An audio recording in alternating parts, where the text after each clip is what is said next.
Okay, guys, are you here? I'm here.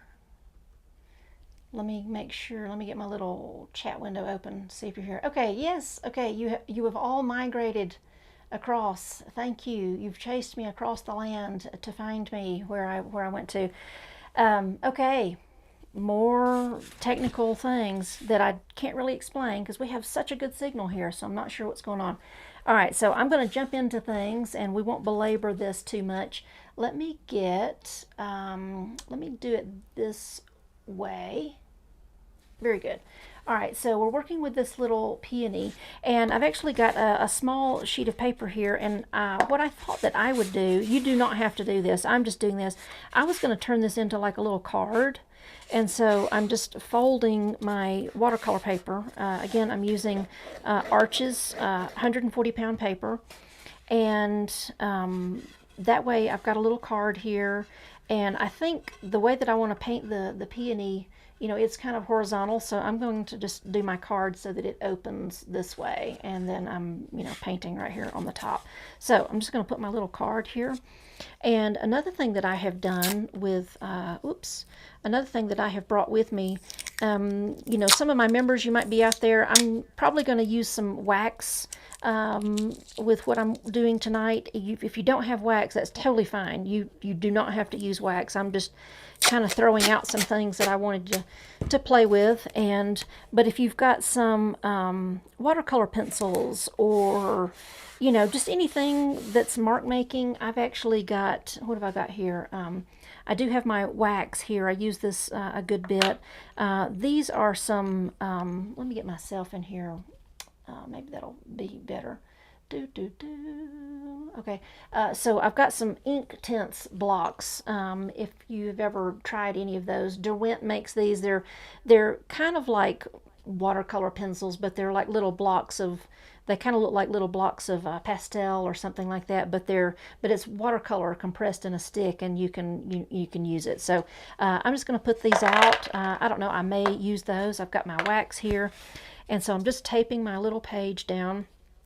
And like I said, if you don't have any of those extra things, don't worry about it. It's totally fine. You can even use colored pencils if you wanted to. If you want to just add something a little extra, or just even pencil marks. You could add something like that if you wanted to. So either way, it's not a big deal. So this is an easy way to do a card. Just go ahead and fold it and then just tape it down really nicely so that you're just working right there on the front side of that card. And also with cards, especially when they're folded in such a way that the fold is up on the top side of the card, when it's done, it's kind of nice, like a little decor item. You can just set it up on the mantle or on the counter somewhere, and it's just a nice little piece of artwork to look at that maybe is temporary and good for springtime or Christmas time or whatever the case may be. And you can certainly give it to somebody as a card. All right, so let's just kind of play with this little peony just a little bit. I also have, what have I got? I got a spritz bottle. I did bring some salt with me. I may or may not use it. I don't know. We'll just kind of see. You can tell we're like super casual here on this one. We're just going to kind of play and have fun with this. All right, so let's look at our work area and the picture at the same time. And you know what? I think I might need to... I need to zoom in a little bit just on the work area. I think that's too much, too far away. There we go. Maybe that. And then let me scooch up a little bit. Let me move a couple of things out of the way. I got, with my extra whiteboard and all that tonight, my table got super full super quick. Yay, there we go. We got colors and stuff. All right, so let's do this now. Thank you for your patience on that. Okay, here we go. All right, so I am using just a little technical pencil here. And, oh yeah, I got to get my version of the peony up here so that I can see what the heck I'm doing. All right, so here we go. I'm just going to do just a little sketch. I mean, this is a tiny little flower. And much like our... the sketch that we did last night, I'm just mostly focused on just sort of an outline sort of shape of the peony. And I like how it's sort of tilted, so, the blossom is kind of tilted a little bit. I kind of like that. And there's a few little, there's all kinds of little shapes happening inside the peony, of course.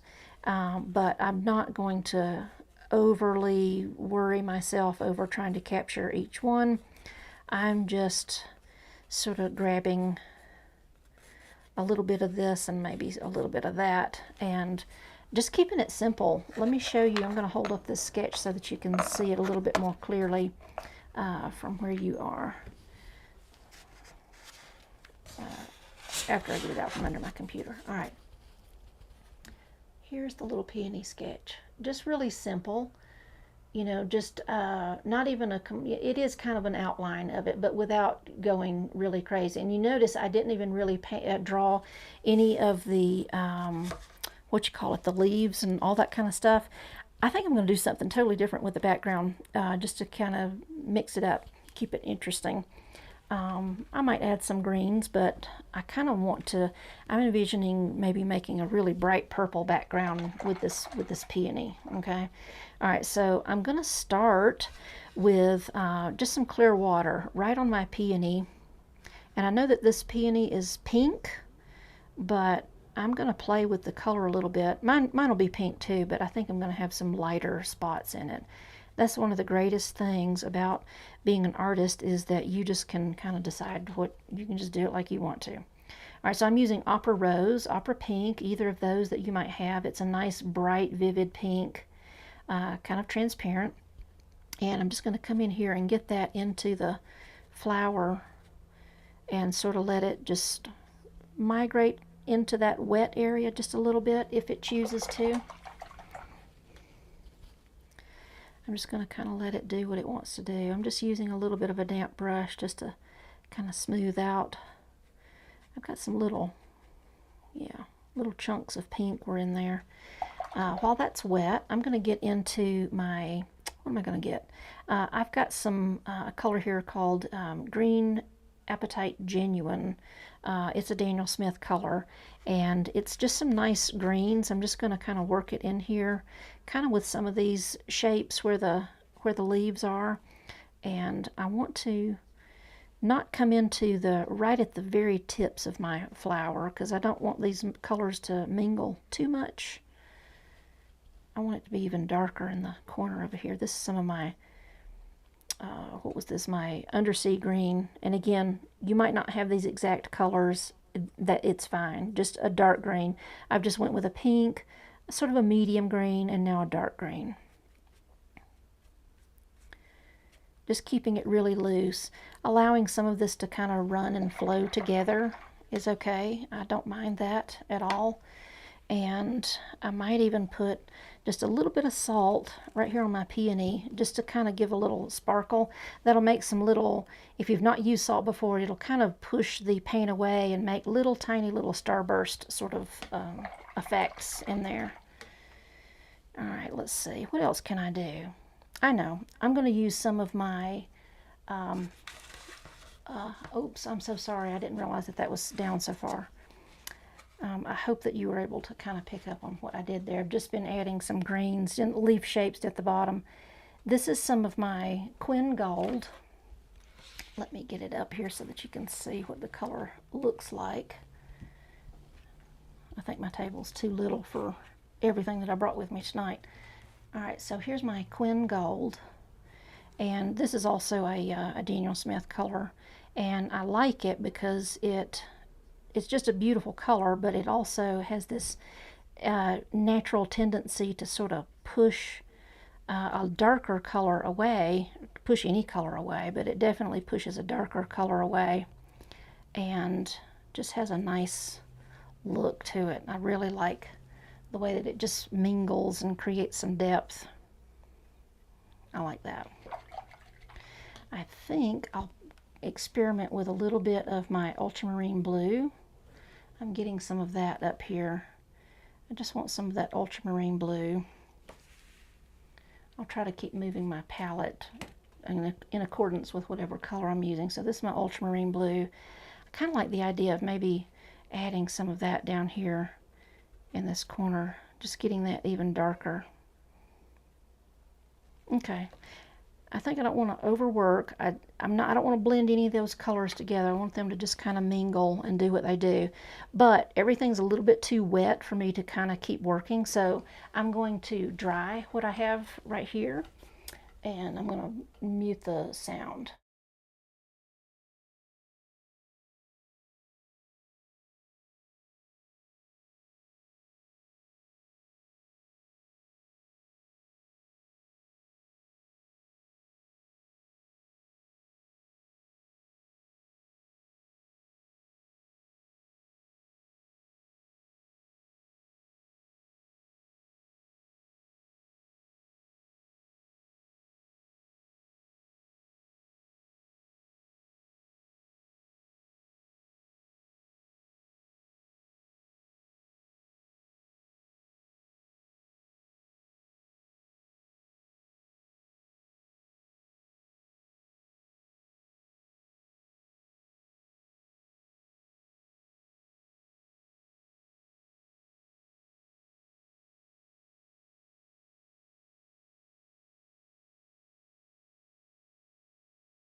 Okay, so that's dry, and I've got some nice little sparkles from my salt. Can you see the little sparkles that were made?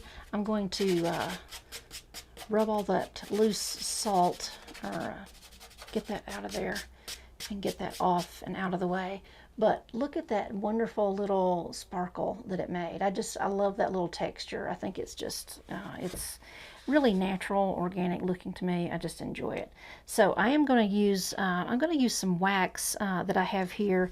And wax, if you've used it before in watercolor, I know my members have, it lets you keep just sort of a nice, it allows you to protect some of your areas, similar in the same way that masking fluid lets you protect some of your areas, but this way you kind of get to draw a little bit with it. And so what I'm doing with this is kind of making some of those little squiggly shapes inside the flower, much like the edges of the petals. And I might even take, I've got a pink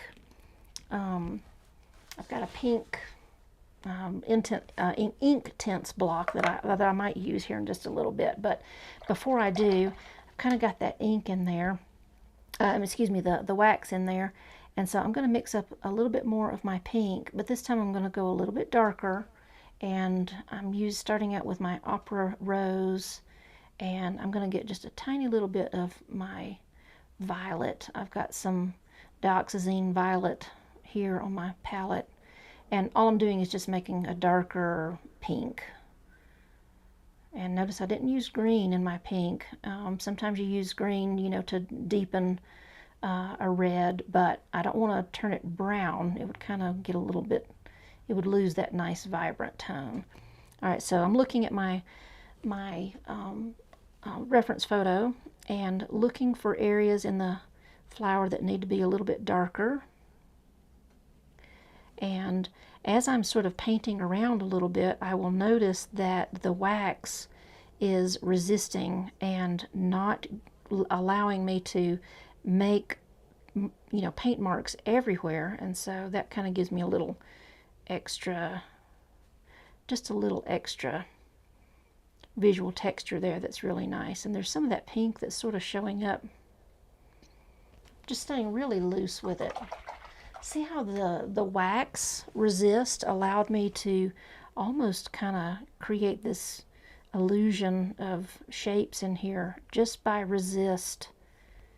I didn't actually paint those petals. I drew them with the wax, and then when I come back in, look how nice that is.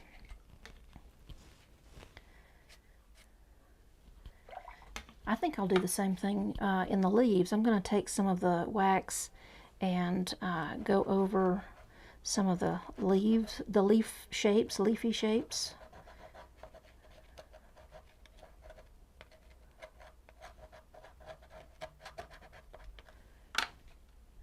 And then as a result of that, I think I'll get back into my green.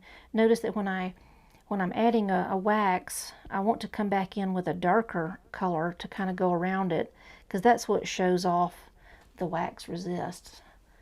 If I come with a lighter color, I'm really not going to see it that much. A little bit more of that ultramarine blue. Ooh, you know what? I might do something kind of crazy. I'm using some of my phthalo blue. Ooh, that makes kind of a nice teal happening in there just a little bit. I like that. And then around the edges of my, on the other side, I'm getting into my violet. Pretty intense version of the violet here. Really intense color. I'm going to put a little bit of my Quin Sienna into it. This is a little bit, it's kind of like burnt sienna, but it's a little bit more vibrant. Just to kind of tone that purple down just a little bit so that it's not quite so vibrant. And then I want to use this for my background. And so I'm coming into my flower, getting close to it, and just going right around the edges and maintaining that beautiful little lacy edge. And I want to work quickly so that I don't get any streaks. I've got a nice big juicy brush full of everything. And if you're wondering, you know, like some of these wax techniques and that type of thing, that's a lot of, I do a lot of that in my membership. We do a lot of different kinds of techniques, and I've got individual videos that show you how to do the technique, and then we use a lot of the techniques in many of the demos that we do each month. Oh wow, look at that. Now I want to play just a little bit. I want to take a little bit of my Quin Gold, and I think I'm just going to drop some of that. I might even just squeeze my brush. Oh, look at that. All right, I'm just going to wait for a minute and just see what it's going to do. I'm just going to wait. I got a little bit too much water, so I'm just using a towel to kind of mop up the edge here. I'm not getting into my artwork. I just kind of, I squeezed a little bit too hard, and it dropped it in there okay. That was a little bit much. There we go. Look at this, you know, the painting that I have done is not a duplicate of the peony photo. Never wanted it to be. It could be. I could do that if I wanted to, but I kind of wanted to play with this a little bit. I'm going to take some of the pink and drop a little bit of that out there too. That kind of balances the composition a little bit. Look at all these wonderful colors that I've got going with the pink in the purple and some different things happening there. Really interesting. And just letting it kind of play and move and see what it's going to do. I'm going to get into some more of this dark green.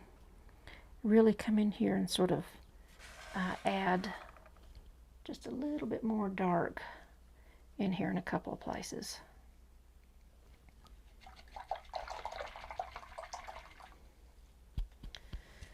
I might even take, let's see, I'm going to get some more of this hot pink. And I'm adding just a little bit of that violet to it, just that was there, just to kind of make a little bit deeper. I want to come in here and really sort of beef up some of these little pink areas that were in there.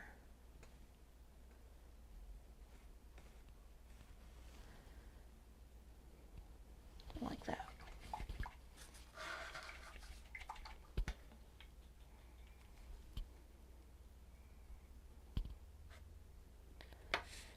Super fun. So I mean, I've just really kind of, I have, you know, tried to make it a point to, you know, have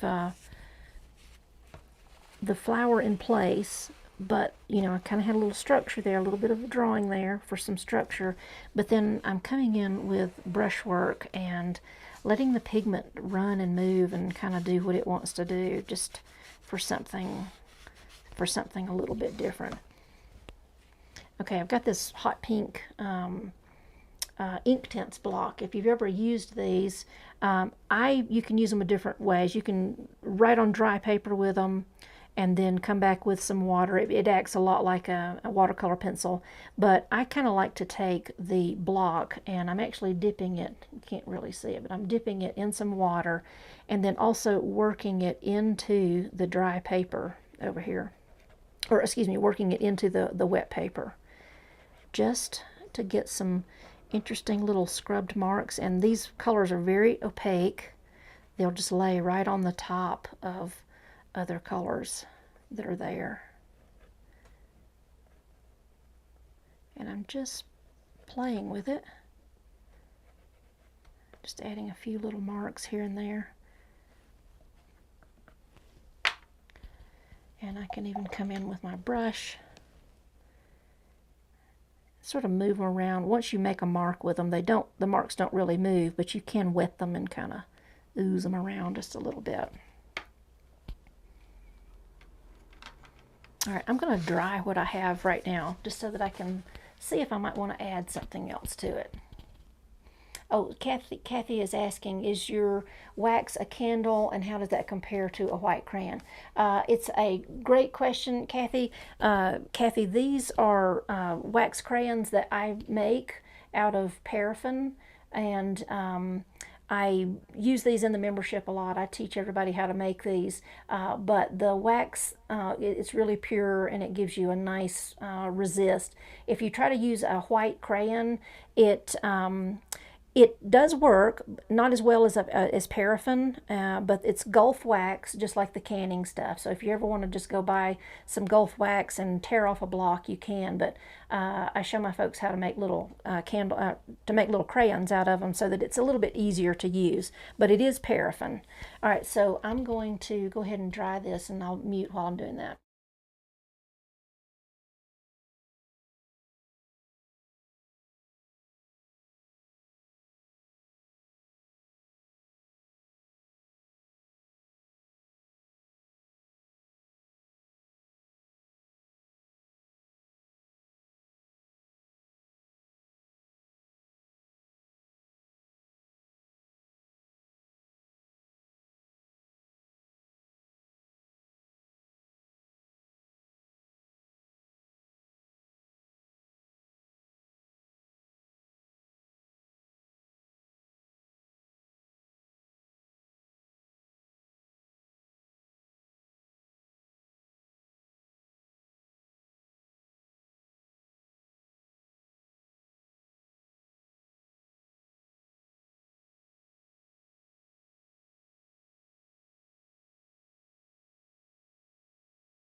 Okay, all right, so I think for my part, I've got a little bit of an imbalance with my composition over here. This dark shape is a little bit intense, so what I'm going to do is I'm going to make some marks with my wax out here in the background to sort of emulate maybe some kind of other shapes or distant things that might be happening,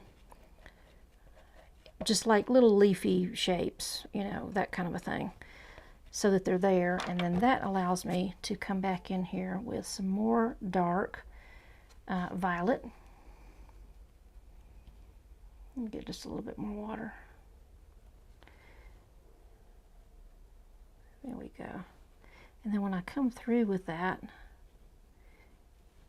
it resists and lets me add a little bit more dark value back here.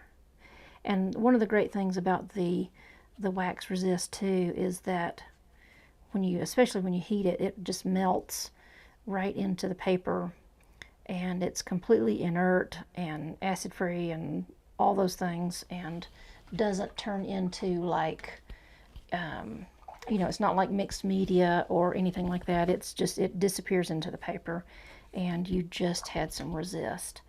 I think I'll do something similar. I know that there's not like a stem on this peony, but I kind of want there to be one.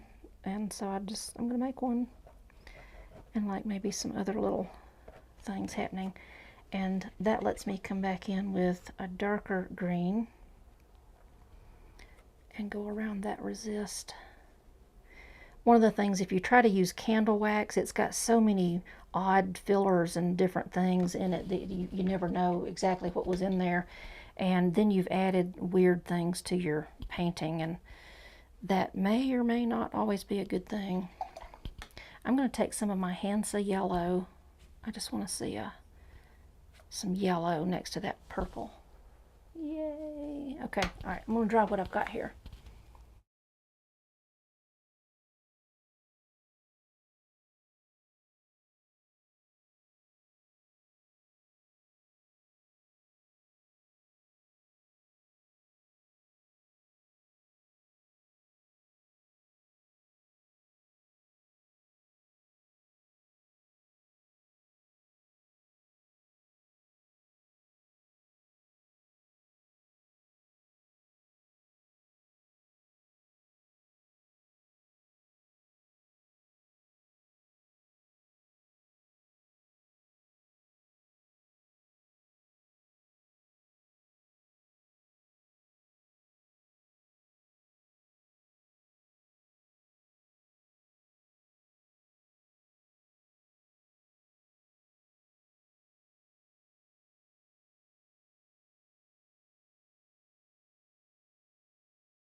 Okay, all right, I think I'm there. All right, so let's take the tape off. That's always fun to do a little reveal and get that nice clean white edge around.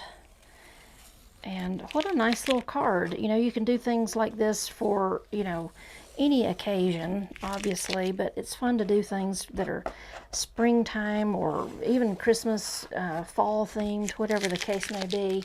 And it just makes a beautiful little card. And so you can see it's going to open up there. And then I can use this to I can set it on like the mantle, and then it's there for me. So let me get this around here. Let me kind of take a look at everybody for just a second. And whoopsie, did I do that right? Kinda. That wasn't exactly what I was trying to do. Let me try it this way. Okay, yeah, so you can still see the flower. All right, so I hope you enjoyed that. The peony is such fun to do, but you can see how the waxy lines, they have that crayon look, but it's just the paraffin, and it does such a much better job than a white Crayola crayon, and definitely just if you use candle wax, there's too many fillers and additives in there that do weird things, that stinks when you melt it, and then you've added, I don't know, you just added some weird things into your little painting. You can kind of see the little stem a little bit. In fact, I'm just gonna do a little extra right here while I've still got this. I see that I want a little bit of dark right there and right there and right there, just to kind of help showcase that little stem a little bit more. There we go. Just made him stand out. Just a little bit of extra kind of negative painting there to around that spot. But that was super fun, and you can see, if you compare this to the, to the peony.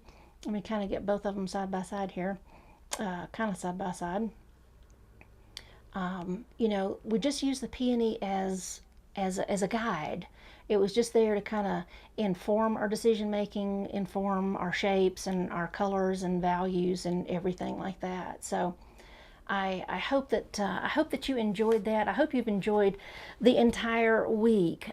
This has been a lot, and for some of you it might be new and really different. And I really like to make it a point to have something to offer for watercolor students that's different than the typical thing. We've talked a lot about all those mindsets and kind of managing your space and your time, because if you're not taking care of those mindsets and managing your space and your time, and making a commitment to invest into yourself, it really becomes hard to sit down and paint and grow if that's what you really want to do. Okay, so I hope that this has been just tons and tons of encouragement for you this week, and I hope that you've enjoyed the painting sessions. And if any of you have questions about membership, for with my membership, it is open right now for new members, and the enrollment doors will be open until June the 9th. If you have questions about it, definitely message me, post it in the group, email me, whatever you want to do. And then make sure you're checking your emails, because I've got links in all the emails that are coming to you that allow you to go, actually you can go into the membership area and just like see what's there, just look at it and see what's there. There's a big front page, there's just one big page that's the membership area, but from there it's a hub where you go and you find all the different things that you want to work on, and it will show you everything that's in there. Doesn't let you use it obviously, but it lets you just see what's there. And I do offer a 30-day money back guarantee, and that's the best deal in town. You can't really beat that. I really believe that if you come into my membership and you start working with me and the way that I've got things set up to help you grow, in line with your 30-day roadmap, and helping you get that set up, and staying focused and staying committed, and you are not wasting all of your time trying to figure out what to do. It's there for you. You can pick and choose the demos that you want to do. If you're not seeing results in 30 days, I'll give you your money back. It's as simple as that. So I'm hopeful that whoever you choose, you're choosing an instructor, choose a mentor. I choose mentors to this day. I still go and take training from other artists that are farther along in their artistic journey than I am, and there's really no way around it except the long way around, and I want you to get there a lot quicker than that. Take years off of your trajectory by finding an instructor, and I would love to work with you. Honestly, it's fantastic. I love what I do. There's so much to offer in the membership. I'd love for you to get to participate. So let me know if you have any questions. Michelle is asking, how do you become a member? Absolutely. You've been getting emails all week that give you the links for the video. If you'll just read into the email, there are links there to join the membership, and it will take you to the membership page, so that you can gives you all the details of what's in the membership, and then you can elect to purchase the membership. And then there's another link that's floating around out there that actually lets you take a sneak peek of membership by going into the membership area, just so that you can see little thumbnails of all the demos, everything that's in there. There's hundreds of hours of demos. I go live, I say that I don't go live anymore since I've been on the road with weekly demos, but you get a new demo every week, plus you have access to everything that had already existed in the membership area.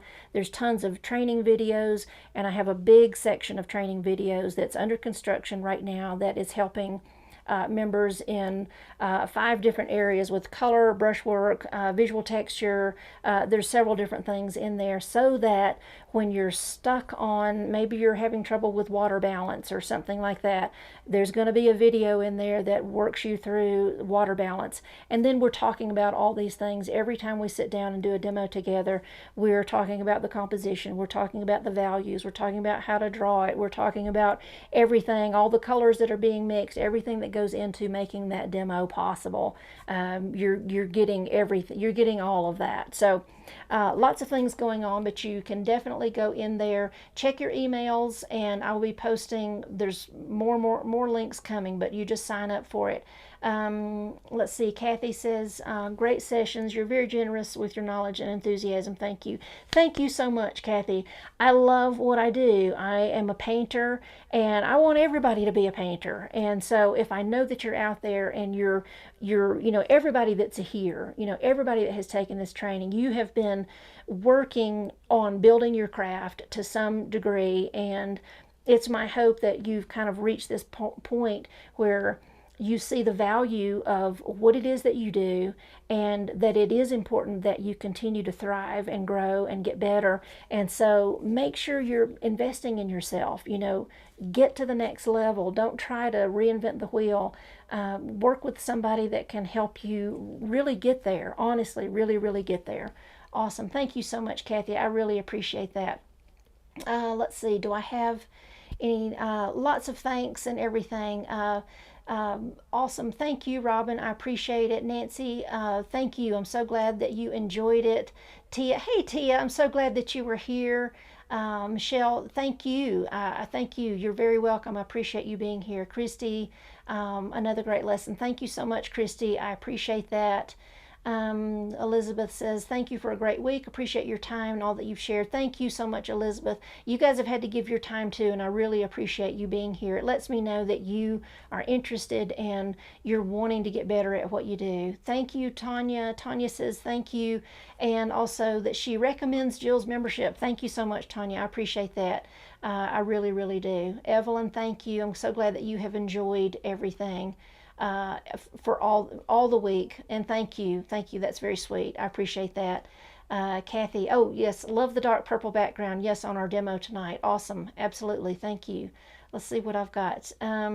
Tia, oh, you've so helped me become a painter. Tia, thank you so much. Your work has exploded over the last 2 years. It's fantastic, and I really appreciate you seeing the value of being here.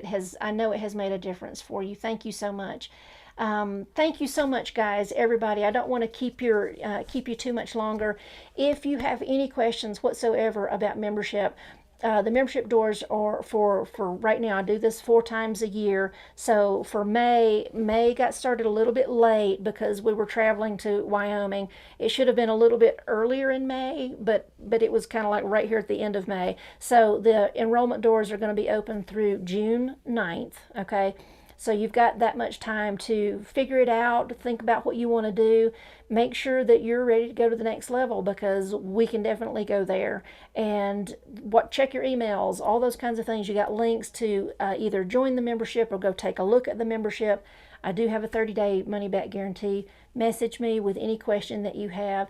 And guys, thank you so much. Share your work in the group. The group's going to be active, for the rest of this time. Go watch the replays, all the good things. It's going to be there for you for several more days. Dig in, ask questions, share your pictures, all that good stuff. And I'm hopeful that I will see many of you in the membership by the 9th. It's going to be fantastic. I know you won't be disappointed. So thank you so much, guys, for joining me. I appreciate it. Much love to you all, and good night. Thank you so much. Bye.